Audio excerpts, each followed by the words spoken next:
Hello everyone, and welcome to the History of Byzantium, episode 261, The Sack. Last time, Constantinople fell to the forces of the Fourth Crusade. Since we'd covered so much ground already, I stopped short of describing the actual sack of the city. Today, though, we will go into detail about how people were treated and the precious items which were stolen or destroyed.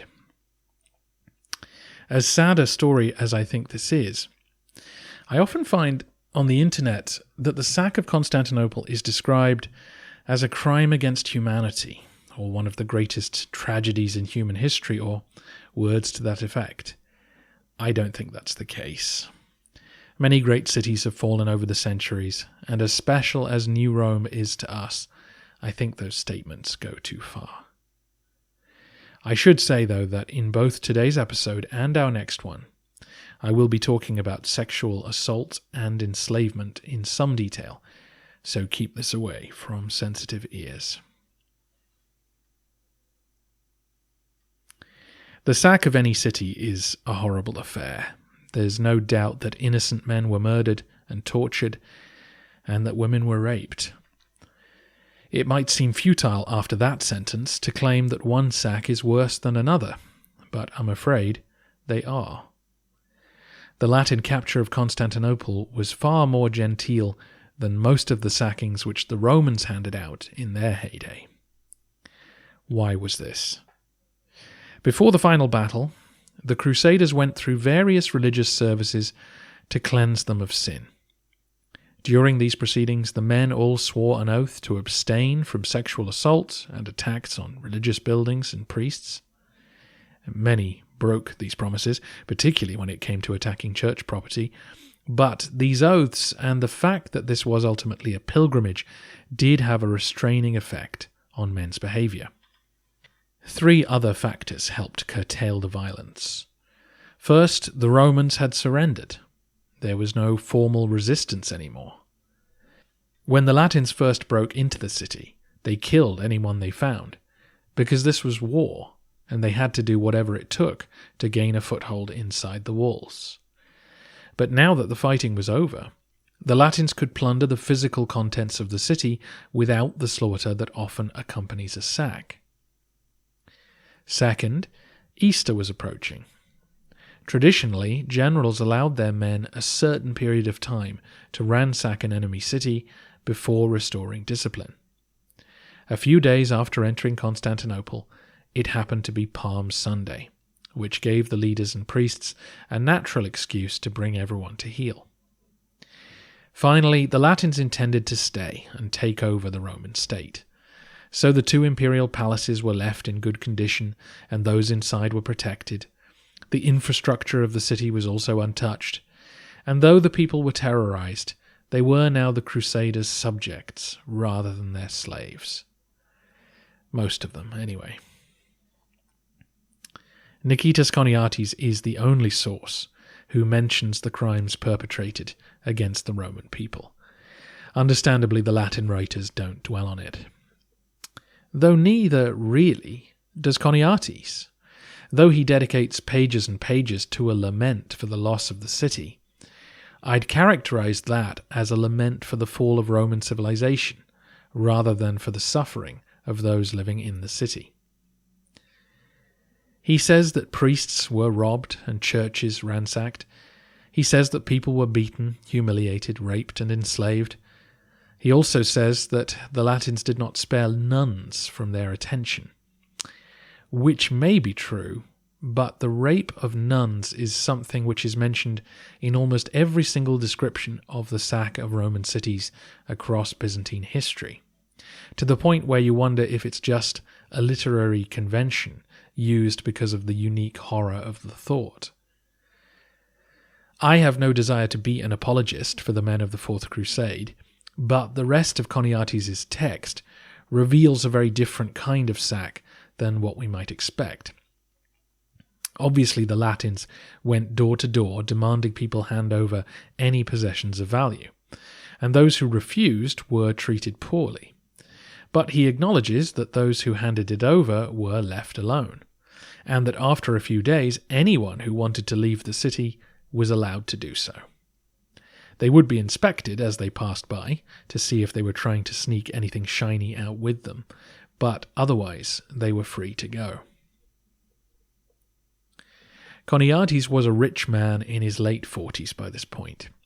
He had a large home in the city where his extended family gathered as the Latins ran amok.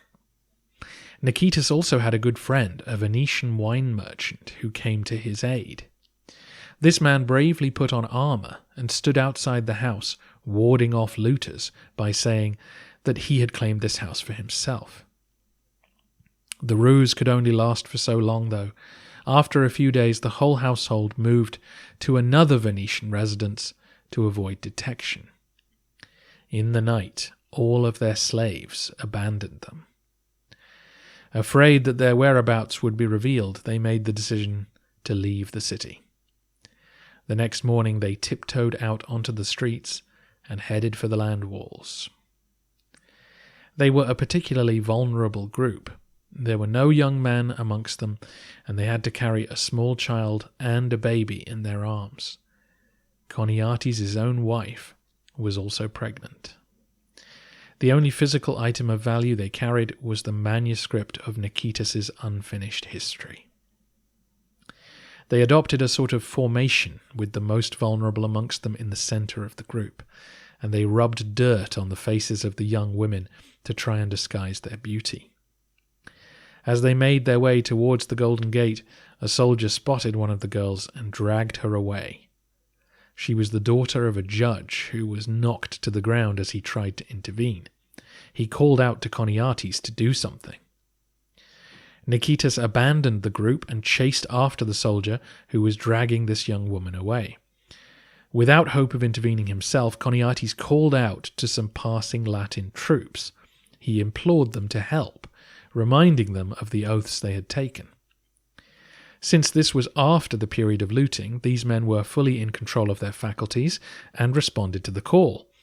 The abductor had taken the girl to a home which he'd occupied and was standing at the door to ward them off, but they threatened to kill him if he didn't stand down, so he released the girl back to Choniates, who thanked the men and hurriedly escaped the city.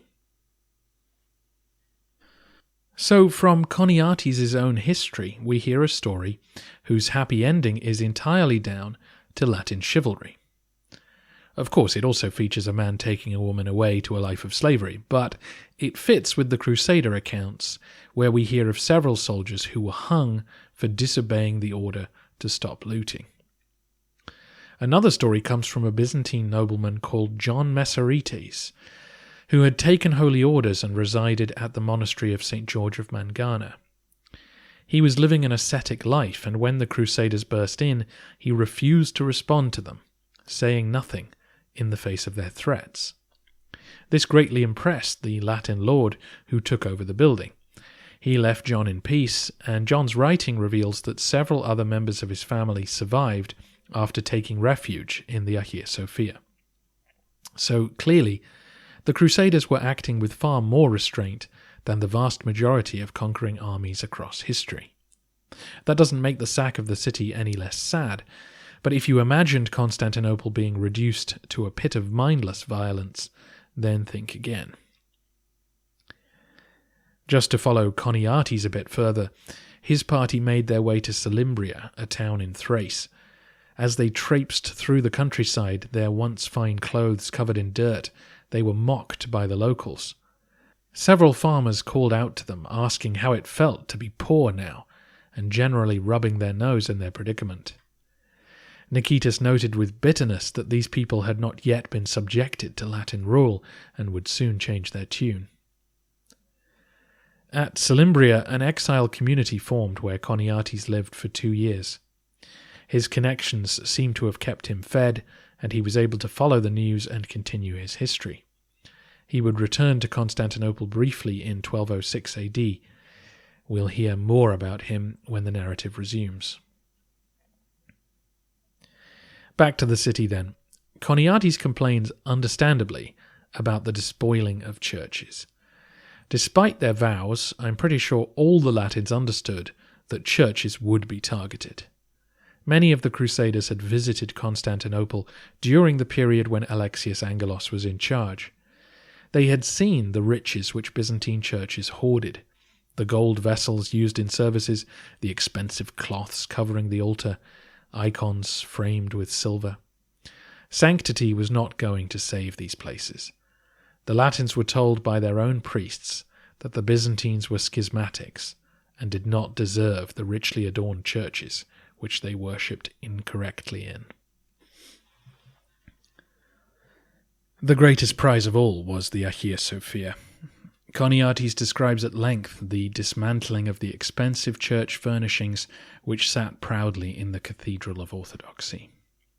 The altar was an astonishing object, made from a variety of precious metals fused together and studded with jewels.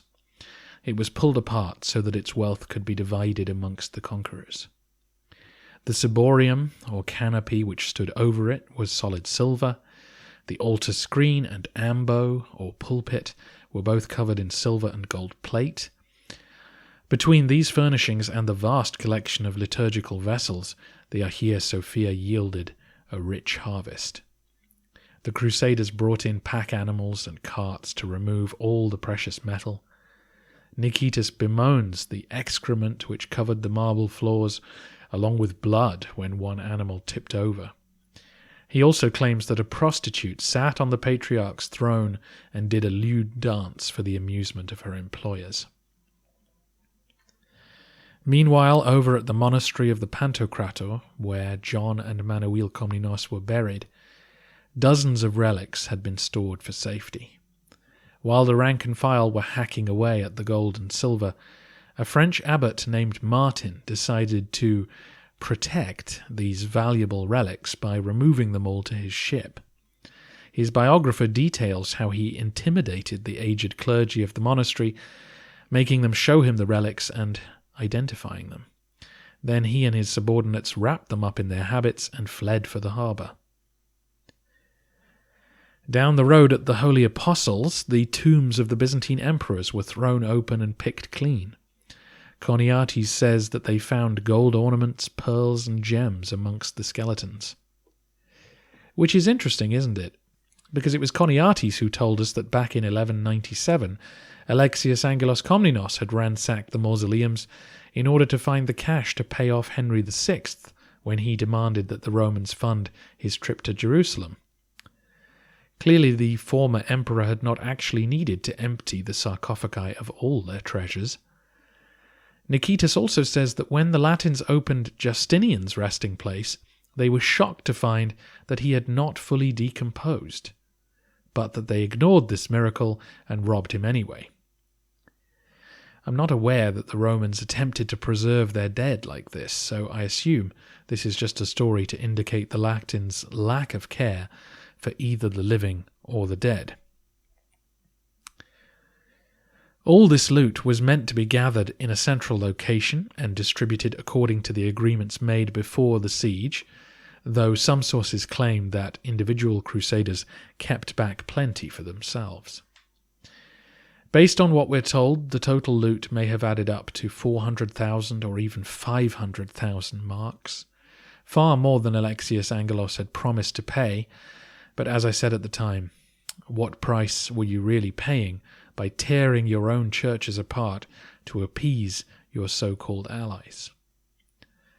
The money was divided equally between the Latins and Venetians, but the Doge Enrico Dandolo made sure that he got every penny he was owed first. After stripping the city of all its earthly wealth, the Latins turned to its spiritual treasures.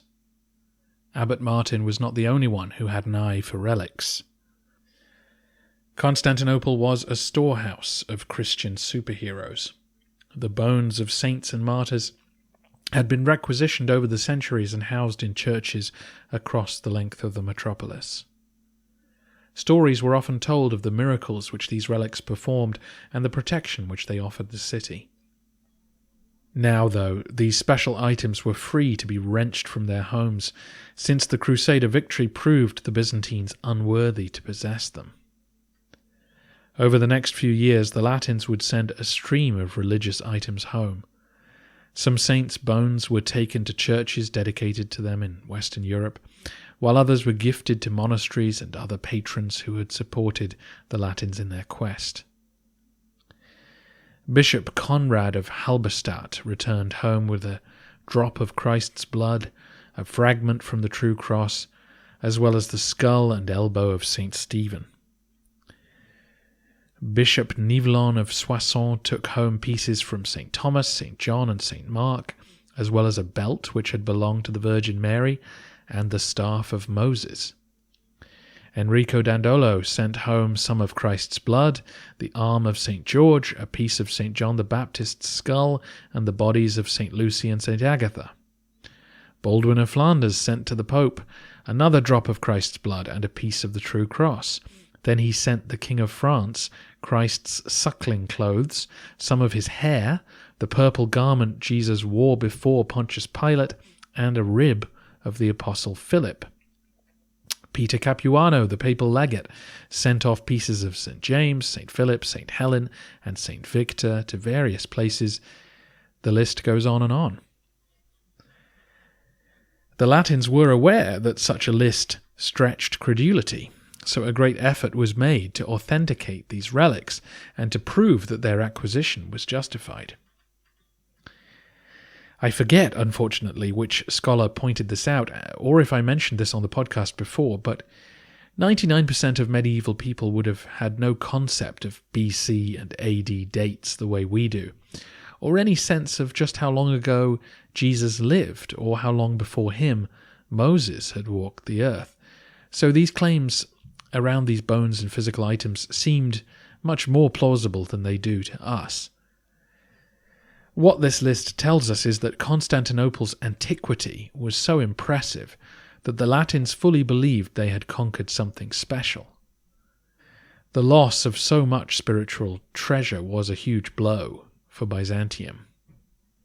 I thought it was important to talk about these relics before we get to the famous statuary, which has drawn more historical attention, since the loss of these items really would have been more distressing to the average Byzantine than the removal of a statue of Hercules.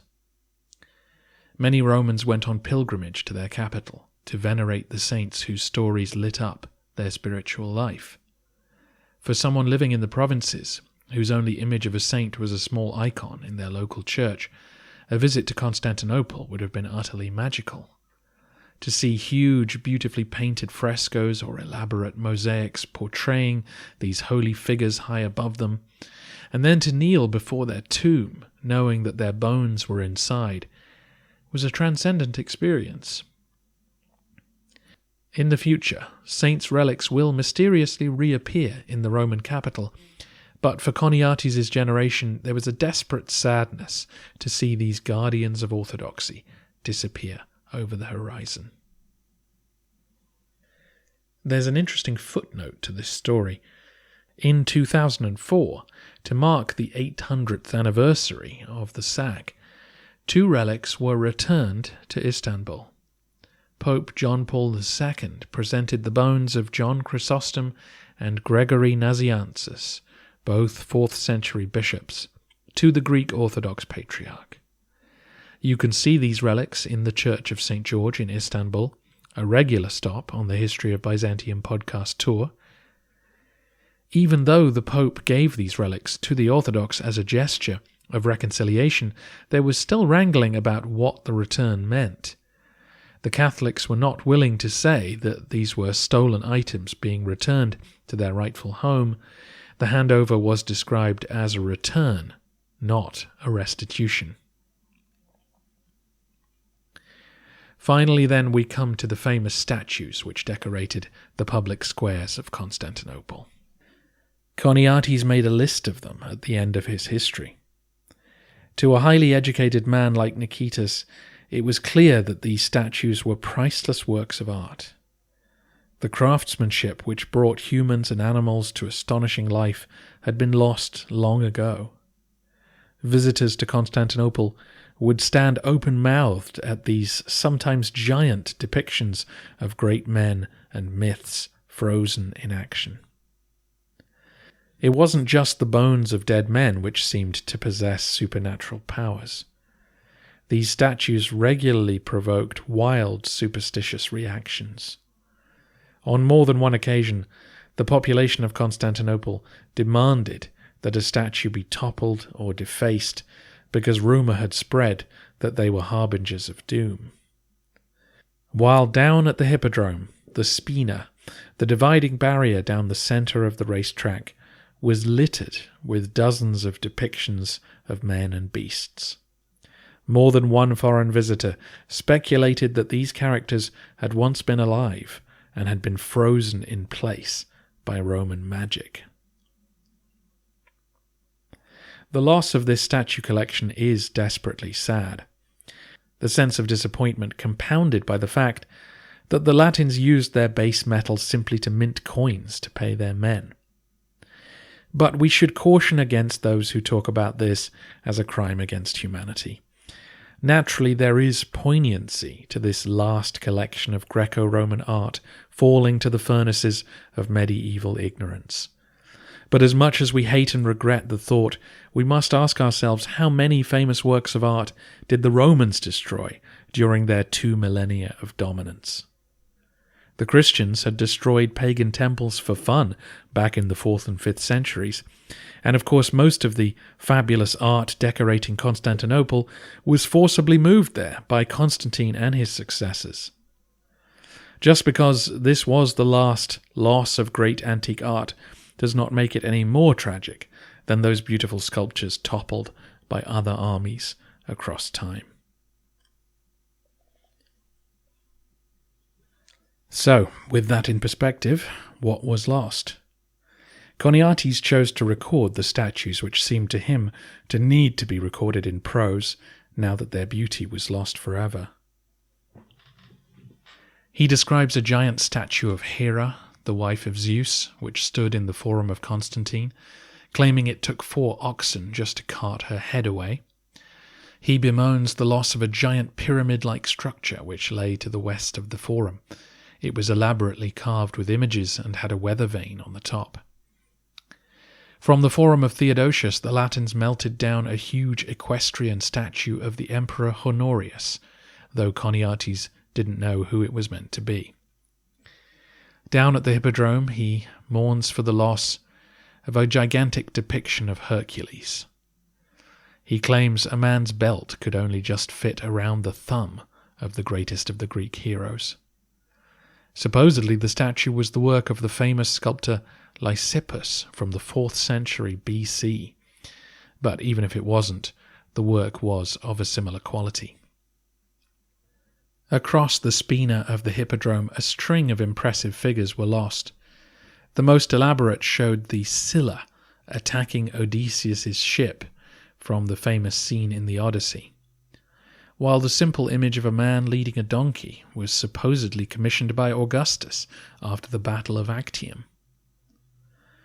Another showed a hippopotamus fighting a crocodile, a staple of Egyptian art, while other animals included a she-wolf and an eagle, both prime images in Roman mythology, along with a sphinx, an elephant, and a man wrestling a lion. Niketas also describes a beautiful statue of Helen of Troy, though modern scholars think it was Aphrodite. Finally, there were the humble charioteers of Constantinople who'd had their images recorded for posterity back in the 6th century. For more information on these, check out my Byzantine story about Porphyrius the charioteer. Of course, the most famous items taken from Constantinople are the ones which were not melted down and which survive today.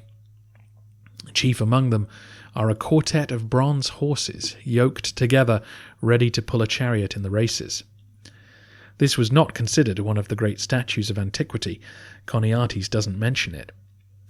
The reason they are famous, as I'm sure you know, is that the Venetians took them home and placed them on the facade above the porch of St. Mark's Basilica. While the Latins seem to have been primarily concerned with the material value of the statues, the Venetians had an eye on something grander. They would take all sorts of pieces home with them to triumphantly decorate St. Mark's Square, attempting to turn it, it would seem, into their version of the Augusteion, the public square which separated the Hagia Sophia from the palace. If you visit that square today, you will be in a space which is as close to the grandeur of Constantinople as you're likely to find. The giant pillars erected there are an imitation of the columns which stood at the centre of Byzantine forums. Atop those pillars, and lining the side of the basilica, are pieces of statuary taken from elsewhere, including several pieces from Constantinople. The quadriga of horses have been taken indoors for preservation, and replicas now stand in their place. But at ground level you can find several originals. On one corner of the facade of St. Mark's, you can see a group of 4 Roman soldiers embracing, carved out of purple porphyry. Because of its colour, this particular marble was reserved for imperial statues. So it turns out that these hugging soldiers are actually emperors, more specifically the original tetrarchs, Diocletian, Maximian, Galerius, and Constans. Diocletian's experiment in power sharing was captured in neat detail in a single block of marble which the Venetians found in the Philadelphion, a public square in the centre of Constantinople. The square seems to have been named after the statues. They were mistakenly thought to depict the sons of Constantine the Great embracing, hence Philadelphion, the place of brotherly love. Along the southern side of the church you will see 2 ornately decorated pillars standing a few metres away from the building. The so-called Pilastri Acritani, or Pillars of Acre, were actually taken from the church of St. Polyeuctus. This was the building which made Justinian jealous and inspired him to make the Hagia Sophia as grand as it became. This church was in ruins by the time the Crusaders arrived, so they may have felt justified in pilfering its fabulous carved columns. Some capitals nearby are also from the 6th century church. Inside St. Mark's, the Pala d'Oro, the altarpiece, seems to have been taken from the Comnenian church at the Pantocrator, while the treasury of St. Mark's filled up with liturgical vessels, icons and reliquaries taken from Byzantine churches, many now lost. Finally, someone took a giant statue of an emperor with them, removing it from one of the huge columns which sat at the centre of Roman forums. But the Vasilevs was lost at sea. The statue washed up on the shore near Barletta in southern Italy in 1309. It was then set up in the city and is known as the Colossus of Barletta. Scholars strongly suggest that the figure is Leo I, the 5th century emperor that we began this podcast with. Give it a Google if you want an idea of the kind of figures who once occupied the skyline of Constantinople. Of course, this list of famous items can't really do justice to what was lost in the sack of the city. Thousands of smaller items were pilfered, some the art or book collections of rich men, some the life savings of hard-working families. The experience of loss on multiple levels is what we're going to explore in our next episode. It won't be for the faint-hearted. We've now reached the end of this period of the narrative, and the end of episodes which I recorded in advance in order to make sure that this part of the story came out once a week for you. For the end of the century tour, which we will now begin, we will return to the old way of doing things, as in I will release the episodes in real time as I produce them. So there will be a couple of weeks of silence while I wait for all your questions to come in, and that will help guide me as to which areas of research need attention. Do send any and all questions to thehistoryofbyzantium@gmail.com or at the website thehistoryofbyzantium.com or on any social media site, and I will be back in a few weeks with some answers. I will also be doing live Zoom calls with those of you who support me over at Patreon. I think what I'll do is record an episode of the podcast, or multiple episodes, answering all your Fourth Crusade questions and general Byzantine questions from this period, and then we'll have a couple of Zoom calls open to patrons so that you can pick me up on things I missed, or parts of your questions I misunderstood, or just to fire back at me at general about this period. I think that will be a fun time. So head on over to patreon.com/History of Byzantium if you'd like to join in the fun.